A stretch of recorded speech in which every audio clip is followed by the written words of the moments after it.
दोस्तों ये फ्रांस है और वहाँ पर बैठे हुए हैं कुछ दोस्त जो कि उबर की जॉब करते हैं, लेकिन थक गए हैं और जॉब अभी नहीं मिल रही। ये पार्क में बैठे हुए हैं।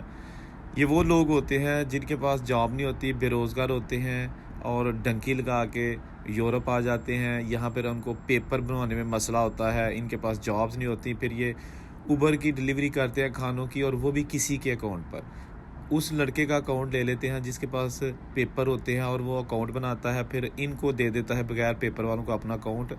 और ये फिर 30% या 35% अपनी कमाई का हिस्सा उस अकाउंट वाले को देते हैं और बाकी खुद रख लेते हैं, ताकि दोस्तों ज़िंदगी का पहिया चलता रहे। परदेश में काम करना कोई आसान बात नहीं है। ये जो पाकिस्तान में हमारे दोस्त भाई बैठे हैं, ख़ास तौर पर यंग जनरेशन, ये जब इनके स्टेटस देखती है, अच्छी अच्छी तस्वीरें देखती है, तो उनकी कोशिश होती है कि हम ज़मीनें भी बेचकर किसी तरीके से बाहर चले जाएं। लेकिन बाहर आकर मजदूरी इस किस्म की होती है